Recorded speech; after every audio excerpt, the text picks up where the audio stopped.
After 39 years, another historic judgment by the Supreme Court has ensured that there will be no other Shahbano in this country. A bench of Justice B.V. Nagratna and Justice A.G. Masih dismissed a Muslim man's petition challenging a higher court order to pay maintenance to his divorced wife under CRPC section 125. He had claimed that a Muslim woman must abide by the Muslim personal law, where alimony or maintenance is only paid within 3 months of the iddat period. The Supreme Court has ruled that section 125 of the CRPC, a secular law, can be invoked by Muslim women to claim alimony. Andarki namaskaram. మతం పేరుతో మానవ హక్కుల్ని women రైట్స్ని తగ్గించే అవకాశం ఏ personal లాస్లోనూ ఉండకూడదు. ఇప్పుడు present నిన్న supreme court కీలకమైన జడ్జిమెంట్ ఇచ్చింది. ఈవెన్ ఇది భారత రాజకీయ వ్యవస్థలో కూడా ఒక కీలకమైన నిర్ణయం. ఎందుకంటే ఎవరైనా ఒకటే, ఉమెన్ ఏ రిలీజన్ అయినా వాళ్ళకి సమాన హక్కులు వస్తాయి అని నిన్న సుప్రీంకోర్టు మళ్ళీ గుర్తు తెచ్చింది. మన 40 ఏళ్ల క్రితం ఇచ్చిన జడ్జిమెంట్ని మళ్ళీ పునరుద్ధరించుకుంటూ చెప్తుంది. దీనిపైన జేపీ గారి వ్యూస్ ఏంటో తెలుసుకుందాం. Hello sir. నమస్తే నమ్రత. నమస్తే సార్. సో సార్, నిన్న ఇచ్చింది ఒక ప్రోగ్రెసివ్ జడ్జిమెంట్ అని నేను అనుకుంటున్నాను. మీ వ్యూస్ ఏంటి సార్? మీరు అన్నది పూర్తిగా వాస్తవం. ఎందుకంటే మత విశ్వాసాలు వేరు, మానవ హక్కులు వేరు. మత విశ్వాసాలని పాటించడంలో రాజ్యాంగం మనకి స్వేచ్ఛ ఇచ్చింది. ఎవరిని కూడా ఆ విశ్వాసాలను మనం కించపరచకూడదు, వాళ్ళని అడ్డుకోకూడదు. కానీ మత విశ్వాసాల పేరుతో మూఢనమ్మకాలు పెంచిన మహిళలకు కానీ లేకపోతే పిల్లలకు కానీ అన్యాయం జరిగిన వివాహ విషయంలో కానీ ఇతర విషయాల్లో కానీ, లేకపోతే ఇతరుల పట్ల ద్వేషాన్ని హింసని పెంచిన దాన్ని ఖచ్చితంగా సమాజం ఖండించాలి, ఆపాలి, చట్టం ఆపాలి. ఈ రెండుకి తేడా చూడకుండా మత ఛాందసులు చెప్పిందంతా మత విశ్వాసం అని చెప్పని, మత ఛాందస్సులు కొన్ని ప్రవేశపెట్టారు కాబట్టి దాన్ని మనం ముట్టుకుంటే లౌకికవాదం దెబ్బతింటుందనే వాదన కుహనా లౌకికవాదం. అందుకనే మనసున్న వాళ్ళంతా కూడా ఆధునిక భావాలు ఉన్నవాళ్ళు, అన్ని మతాల్లో కూడా సంస్కరణలు కావాలి, మానవీయ కోణం నుంచి చూడాలి అని చెప్పని కోరుకునేవాళ్ళు, మానవ హక్కుల్ని కోరే వాళ్ళందరూ కూడా మతం పాత్రని కేవలం మన విశ్వాసానికి పరిమితం చేయాలి తప్ప కొన్ని బృందాలని మతం పేరుతో హింసించటం కానీ లేకపోతే వాళ్ళని అణిచివేయటం కానీ ఉండకూడదు. దాదాపు ప్రతి మతంలో, దాదాపు నేను మినహాయింపు లేకుండా చెప్పగలను, ప్రతి మతంలో ప్రపంచంలో మహిళలను ఎప్పుడు తక్కువగా చూశారు. మగవాడికి ఎప్పుడు కూడా అణిగి ఉండేట్టుగానే ఏర్పాట్లు జరిగినాయి. ఆనాటి సమాజంలో అలాంటి ఏర్పాట్లు జరిగినాయి. దాన్ని ఈవేళ మనం ఎందుకు ఒప్పుకుంటాం? మీ తల్లి కావచ్చు, మీ ఇల్లాలు కావచ్చు, మీ చెల్లి కావచ్చు, లేకపోతే మీ కుమార్తె కావచ్చు, ఎవరు కూడా వాళ్ళు బానిసలుగా ఉండాలని కోరుకోరు ఆధునిక యుగంలో. ఆ మతంలో కొన్ని భావాలు కానీ కొన్ని రకాల సాంప్రదాయాలు కానీ బానిసత్వాన్ని పెంచినట్టయితే మనం దాన్ని వ్యతిరేకించాలి. అలాగే పిల్లల వివాహం, చైల్డ్ మ్యారేజ్ ఉండేది పూర్వం. కన్యాశుల్కం ఆ నాటకం అంతా కూడా బాల్య వివాహానికి వ్యతిరేకంగా రాసింది. దాన్ని మనం ఖచ్చితంగా వ్యతిరేకించాలి. ముక్కుపచ్చలారని పిల్లలకి పెళ్లి చేసి జీవితం అంతా నువ్వు బతుకుండని చెప్పంటే అంతకంటే అన్యాయం ఇంకేమైనా ఉంది అసలు? అట్లాగే వీరేశలింగం గారు వితంతు వివాహం కోసం గట్టిగా పోరాడాడు. వితంతు అని చెప్పంటే నీ బతుకంతా కూడా ఇతరులకి సేవ చేస్తూ బానిసగా గడపాలి తప్ప నీకు జీవితంలో కోరికలు లేవు, నీకు జీవితంలో ఆనందం లేదు, సుఖం లేదు. అదేమిటి? అదే మత సాంప్రదాయం. అంతకంటే దారుణమైనటువంటిది సత్యసాగమనం. భర్త చచ్చిపోతే బలవంతంగా భార్యని ఆ కట్టె మీద పడేసి కాల్చిపారేయటం. దాన్ని ఆపడం కోసం రాజా రామ్మోహన్ రావు పోరాటం చేసి సాధించారు. కాబట్టి మత విశ్వాసాలు వేరు. మీ దేవుడి పట్ల మీకున్న భక్తిని, మీ విశ్వాసాన్ని ఎవరో కాదంటలా. ఆ విశ్వాసం పేరుతో కొన్ని వర్గాలను అణిచివేయటం కానీ, పీడన కానీ, అన్యాయం జరగటం కానీ, మానవ హక్కుల ఉల్లంఘన కానీ దాన్ని సహించకూడదు. అందుకే రాజ్యాంగ విలువల్ని సుప్రీంకోర్టు ఖచ్చితంగా ఈ విషయంలో ప్రతిబింబించే రకంగా తీర్పునిచ్చింది. గతంలో భారత పార్లమెంట్లో చాలా మూర్ఖంగా, చాలా తొందరపాటుతో, కేవలం తాత్కాలిక రాజకీయ లబ్ధి కోసం మత ఛాందస్సుల ఒత్తిడికి లొంగి తీసుకొచ్చిన 46 చట్టం దీంతో పూర్వపక్షమైనట్లు లెక్క. ఆ చట్టం కాగితం మీద ఉన్నా కూడా ఆ చట్టానికి ఇప్పుడు విలువ లేదు ఈ విషయంలో. అంచేత దీన్ని పూర్తిగా మనం ఆహ్వానించాలి. ఇది ఏ రకంగా చూసినా కూడా అభ్యయవాదానికి ఊతమిచ్చేటువంటిది. సార్, ఒకసారి స్పెసిఫిక్స్లోకి వెళ్తాం సార్. వ్యూవర్స్ కోసం అసలు ఇది ఏంటి అంటే, సెక్షన్ 125 సిఆర్పిసి కింద అదొక సెక్యులర్ లా. అంటే ఏ రిలీజియన్కైనా ఇది వర్తిస్తుంది. అది ఒక మనిషికి ఇంకొక మనిషి అన్యాయం జరిగినో, లేకపోతే ఒక భార్య తనకంతా తను మెయింటైన్ చేసుకోలేకపోతే ఒక భర్త నుంచి భరణం అంటే మెయింటెనెన్స్ కోరవచ్చు అని రిలీజియన్తో సంబంధం లేకుండా ఇచ్చేది.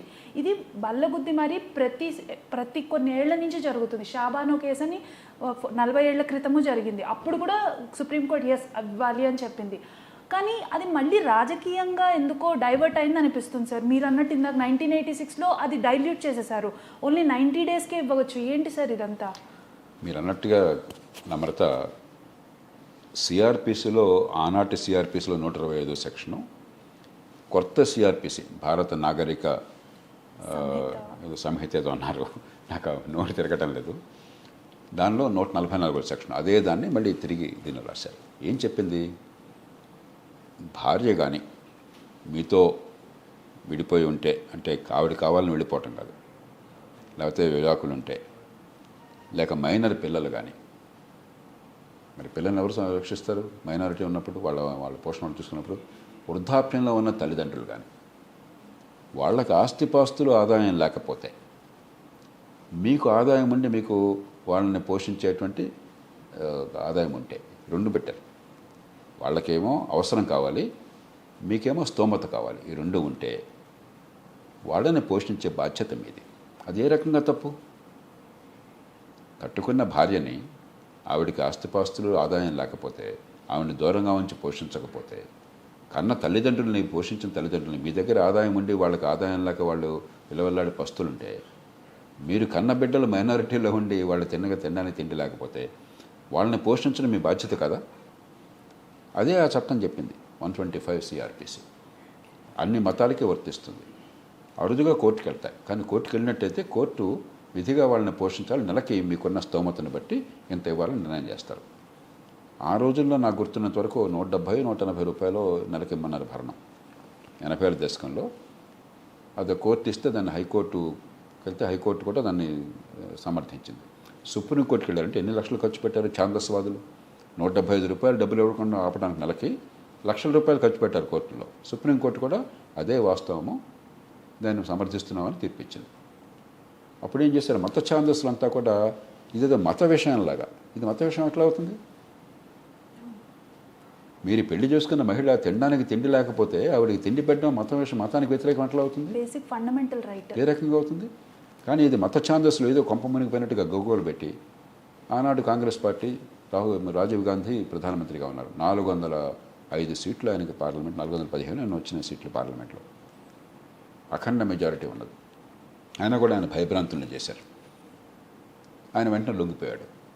ఈ ముస్లింలు ఓటు పోతుందేమో ఈ ఛాందస్సుల కారణంగా అని చెప్పని ముస్లిం మహిళల బిల్లు అని చెప్పి తీసుకొచ్చి చట్టంలో దానిలో ఏం చేశారంటే 3 నెలల పాటు విడాకులు ఇచ్చాక 3 నెలల పాటు మాత్రం భార్యకి ఏ ఆస్తి లేకపోతే మీరు పోషించవచ్చు.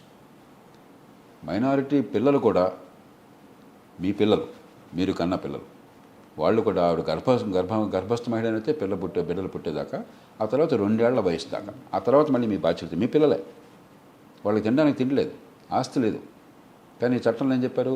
2 ఏళ్ళు మాత్రమే బాధ్యత. ఇంతకంటే పొరపాటు ఇంకోటి లేదు.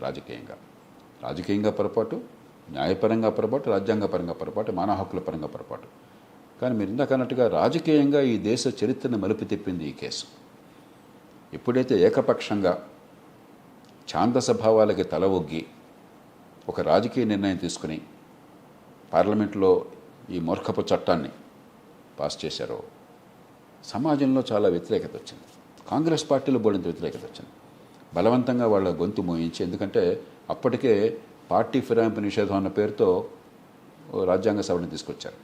కాబట్టి పార్టీ నాయకత్వం చెప్పిన దానికి వ్యతిరేకంగా పార్లమెంట్లో ఓటేస్తే వాళ్ళ పదవులు పోతాయి. లేకపోతే ఖచ్చితంగా పార్లమెంట్లో ఆనాడు కాంగ్రెస్ పార్టీ సభ్యులకు స్వేచ్ఛ ఉన్నట్టయితే ఈ చట్టం ఓడిపోయింది. పదవులు పోతాయని భయంతో వాళ్ళు గతి లేక, ఇష్టం లేకపోయినా కూడా చట్టాన్ని ఆమోదించాల్సి వచ్చింది. అయినా కొందరు వ్యతిరేకించారు. ఆరిఫ్ మొహమ్మద్ ఖాన్ ఇవాళ కేరళ గవర్నర్గా ఉన్నారు. ఆయన ఆనాడు ఈ దేశ హోం సహాయ మంత్రి, చాలా ఎదుగుతున్నటువంటి రాజకీయవేత్త, ముస్లిం సమాజం నుంచి వచ్చిన మనిషి, చాలా గొప్ప పేరు, ప్రతిష్ట, సామర్థ్యం, నిజాయితీ ఉన్నాయి. ఆయన కనుక కొనసాగినట్టయితే ఖచ్చితంగా ఈ దేశంలో ప్రధానమంత్రి స్థాయికి, రాష్ట్రపతి స్థాయికి వెళ్ళి ఉండేవాడు. ఆయన రాజీనామా చేశాడు. నైతికమైన కారణంగా ఇది చాలా తప్పు, మా ముస్లిం సమాజంలో ఆధునికీకరణకు వ్యతిరేకంగా మనం చేస్తున్నాం, చాలా తప్పిది అని చెప్పండి. చాలామంది మరి సమాజంలో సుప్రసిద్ధ ముస్లింలు, ఉదాహరణకి మన హైదరాబాద్ నుంచి సుప్రసిద్ధ ఐఏఎస్ అధికారి ఉండేవారు, అబిడ్ హుసేన్ అని చెప్పి, నాకు మిత్రులైన. ఇప్పుడు చనిపోయారు, ప్లానింగ్ కమిషన్ సభ్యులుగా పనిచేశారు, ఆయన అమెరికా అంబాసిడర్గా పనిచేశారు, ఆబిద్ హుస్సేన్. వాళ్ళంతా వ్యతిరేకించారు, రాతపూర్వకంగా ప్రభుత్వానికి చెప్పారు వద్దు మీరని చెప్పని. వాళ్ళందరినీ దూరం పెట్టారు. వాళ్ళకి మళ్ళీ కాంగ్రెస్ పార్టీ వాళ్ళ ప్రభుత్వాల్లో భవిష్యత్తులో స్థానం లేకుండా చేశారు. చాలా మూర్ఖంగా వ్యవహరించారు ప్రభుత్వం అన్నాడు. దాంతో ఏమైంది, సమాజంలో వచ్చినటువంటి ప్రతిస్పందనను చూసి భయపడిపోయారు. భయపడిపోయి చాలామంది తెలియకపోవచ్చు, అప్పటిదాకా బాబ్రీ మస్జిద్ రామ జన్మభూమి దాన్ని తాళాలేసి పెట్టారు. ఒక మెజిస్ట్రేట్ వివాదాలు ఉన్నాయన్న కారణంగా చట్టాన్ని ఉపయోగించి, సిఆర్పిసిని ఉపయోగించి అది ఎవరి చేతుల్లో ఉండకుండా దాన్ని తాళం వేసి పెట్టారు. రాజీవ్ గాంధీ ప్రభుత్వం ఒత్తిడి తీసుకొచ్చి సమాజంలో కోపం వచ్చింది కాబట్టి ఇప్పుడు ఓవర్ కాంపెన్సేషన్ అంటారు, హిందువుల్ని తృప్తిపరచడం కోసం అని చెప్పని ఆ బాబ్రీ మసీద్ తాళాలు తెరిపించారు. ఆయన హోంమంత్రి బోటా సింగ్ని పంపించి శిలాన్యాస్ అక్కడ శంకుస్థాపన చేయించారు రామ మందిరానికి, రాజీవ్ గాంధీ ప్రభుత్వం అధికారంలో ఉండగా. రాజీవ్ గాంధీ 1989లో లోక్సభ ఎన్నికల ప్రచారం అయోధ్య నుంచి మొదలెట్టారు. అంటే ఛాందసానికి లొంగి దాని నుంచి తప్పుకోవటం కోసం, ప్రజలను ఆకట్టుకోవటం కోసం మతతత్వాన్ని ఇంకో రకంగా తీసుకొచ్చారు. మరి కాంగ్రెస్ పనిచేస్తే బీజేపీ ఎందుకు ఊరుకుంటుంది? బీజేపీ మొదటి నుంచి కూడా హిందూ సమాజం కలిసి ఉండాలి, హైందవ సంస్కృతి పరిరక్షించాలి, భారతీయ సంస్కృతి పరిరక్షించాలి కదా. వాళ్ళు సహజంగా దాన్ని అందుకున్నారు. అక్కడి నుంచి రామ జన్మభూమి అన్నది మన రాజకీయంలో, దేశ రాజకీయంలో కీలక పాత్ర వహించింది. అద్వానీ గారు రథయాత్ర చేపట్టడం కానీ ఆ తర్వాత జరిగిన సంఘటన మనకు తెలుసు. కాబట్టి దేశ రాజకీయ చరిత్రనే ఈ పొరపాటు నిర్ణయం మలుపు తిప్పింది, ఒక వెనక్కి తీసుకెళ్ళింది. ఎట్టి పరిస్థితులను మన మత విశ్వాసాలను గౌరవించడం వేరు, ఆ మత సాంప్రదాయంలో ఉన్న ఛాందస్సాన్ని వ్యతిరేకించడం వేరు, మానవ హక్కులను ఉల్లంఘించే సాంప్రదాయాన్ని. అందుకే ట్యాగోర్ చెప్పాడు, ఈ సమాజాన్ని ముందుకు తీసుకుపో ప్రభు అని అర్థిస్తూ ఆయన అన్నాడు, where the clear stream of reason has not lost its way into the dreary desert sand of dead habit. మన జగ్గయ్య గారు సుప్రసిద్ధ నటుడు, ఆయన మంచి రచయిత కూడా, ఆయన చక్కగా తెరిగించాడు దాన్ని గీతాంజలిలో తెలుగు అనువాదం చేస్తూ, అభ్యాసపు ఎడారిలో, అభ్యాసం, అలవాటు, సాంప్రదాయం, ఛాందసం అనే ఎడారిలో ఆలోచన విజ్ఞాన తరంగులు ఇంకిపోకుండా ఉండే లోకంలోకి తీసుకుపో ప్రభు అన్నాడు ఆయన.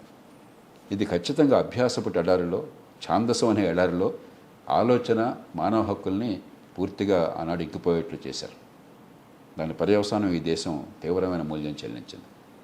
ఇవాళ సుప్రీంకోర్టు మళ్ళీ మీరు ఎలాంటి చట్టం చేసినా 125 వర్తిస్తుంది, అందరి మహిళలకి ఆ రక్షణ కల్పిస్తుందని చెప్పడం పూర్తిగా ముదావహం. ఇది ఏ మతంలో అయినా సరే, ఏ సాంప్రదాయంలో అయినా సరే మానవ హక్కుల ఉల్లంఘన జరిగేట్టయితే దాన్ని ఖచ్చితంగా మనం వ్యతిరేకించాలి.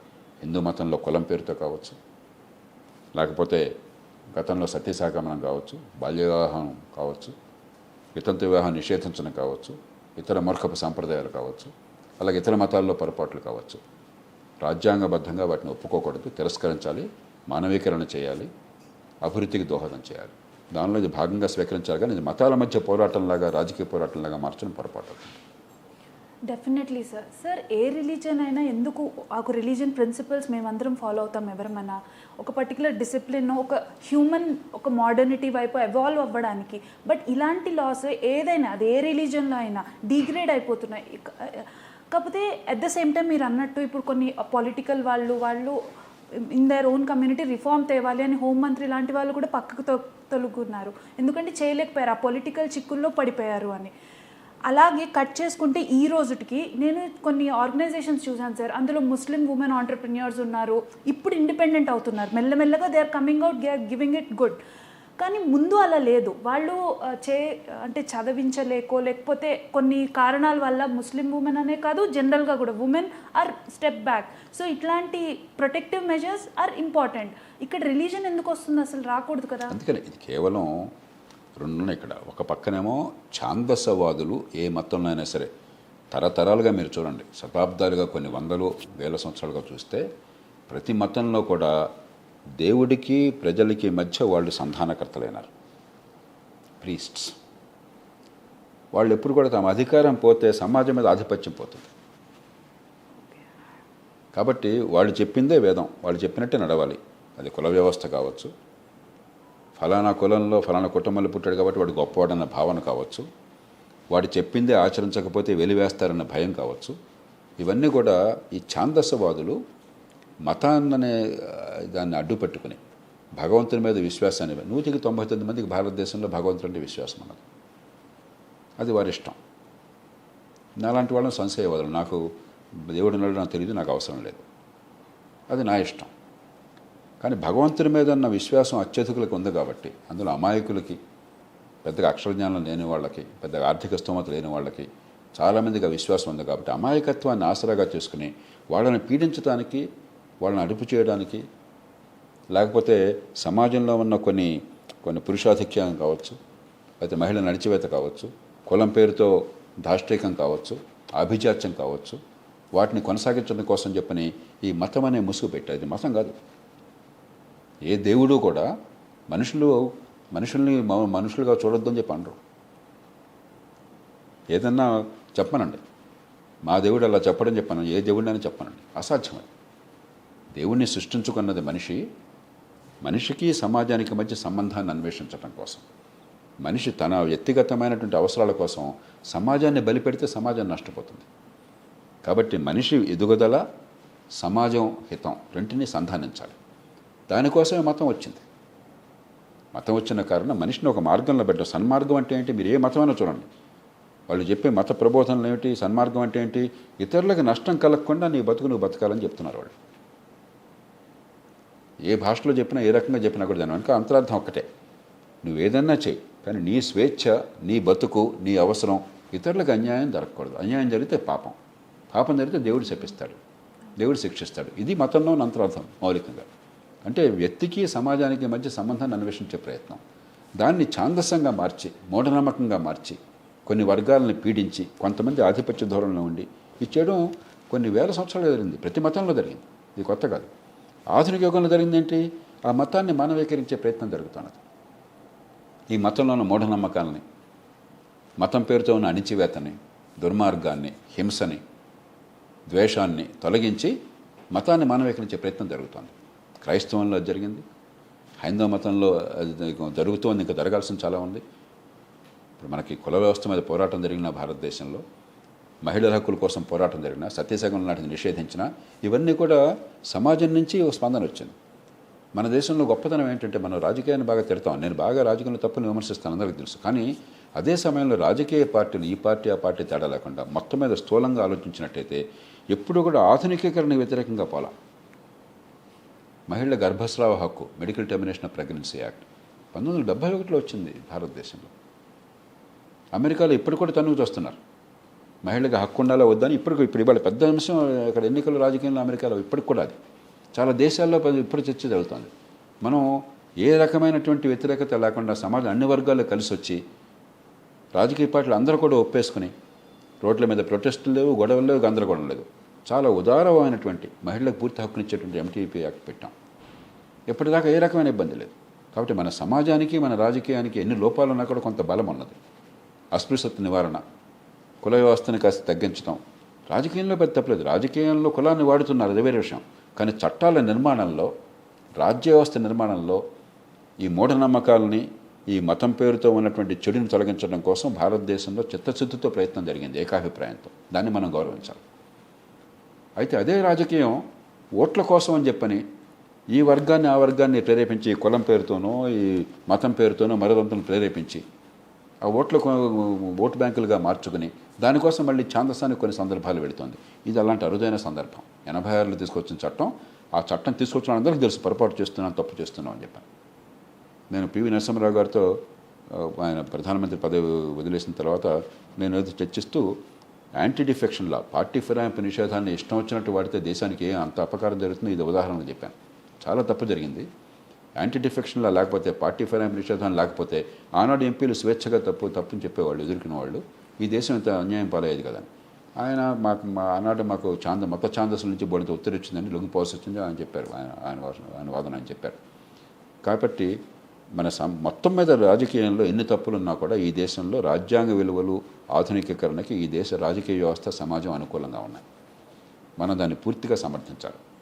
ఎక్కడ ఎలాంటి అవశేషాలు ఉన్నా కూడా, గతకాలపు అవశేషాలు, ఈ మానవ హక్కుల ఉల్లంఘన, మూఢనమ్మకాలు, మతం పేరుతో ద్వేషం, హింస, వాటిని పూర్తిగా సమాజం వ్యతిరేకించాలి. చట్టం దానికి గట్టిగా నిలబడాలి వాటికి వ్యతిరేకంగా.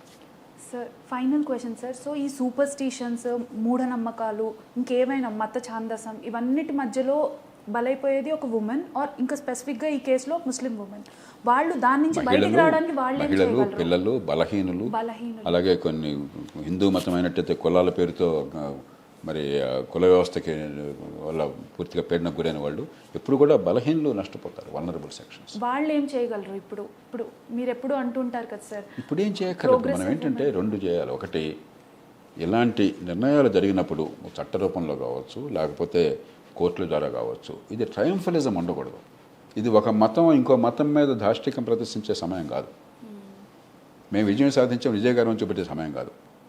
ఇది చాలా హుందాగా, వినమ్రతగా మన సమాజంలో అణగారిన వర్గాలని, మహిళలు కానీ, పిల్లలు కానీ, కొన్ని కులాలు కానీ, వారందరికీ సమాన అవకాశాలను ఇచ్చి ఈ రాజ్యాంగాన్ని నీడన చట్టం ముందు అందరూ సమానంగా ఉండి ఏర్పాటు చేయటం ఎట్లా, దానిలో భాగంగా భావించాలి తప్ప ఇది ఒకళ్ళ విజయం మరొకళ్ళ పరాజయం అనుకోకూడదు.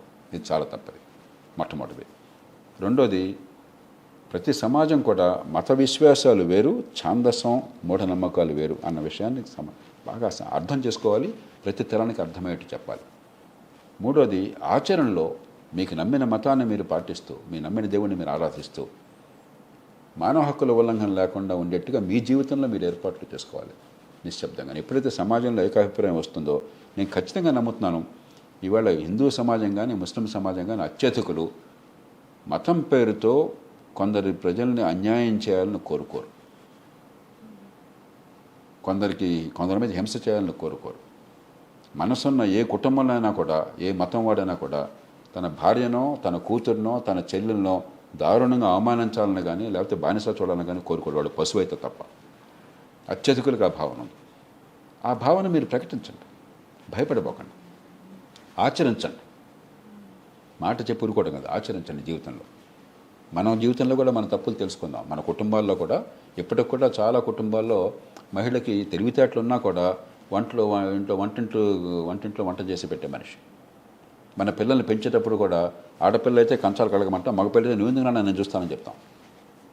మనం తెలియకుండానే ఈ స్టీరియోటైప్స్ని మనం కొనసాగిస్తున్నాం, ఈ సాంప్రదాయంలో ఉన్న చెడుని కొనసాగిస్తున్నాం. సాంప్రదాయంలో ఉన్న మంచిని కొనసాగించండి, మంచి ప్రవర్తనని కొనసాగించండి, ఆ చెడుని మన పిల్లలకి దూరంగా ఉంచండి. మనం కూడా చేతనైన వరకు చెడుని పక్కన పెట్టండి. అది చేస్తే మార్పు వస్తుంది. ఈ దేశంలో మార్పు వస్తున్నది, వేగిరం చేయాలి. నేను చాలా ఆశావాదిని. ఇది ఉదాహరణకి ముస్లిం సమాజంలో చాలామంది ఇది కోరుకుంటున్నారు. ముస్లిం మహిళలు కానీ, ఇతరులు కానీ ఆలోచన వాళ్ళతో. ఆనాడు ఎవరు బయటకు వచ్చింది? కాంగ్రెస్ పార్టీ నుంచి కానీ, లేకపోతే ప్రభుత్వం వ్యతిరేకం వచ్చింది ఎవరు? ముస్లిం సమాజంలో ఉన్నటువంటి మేధావులు, ఆలోచన పరులు.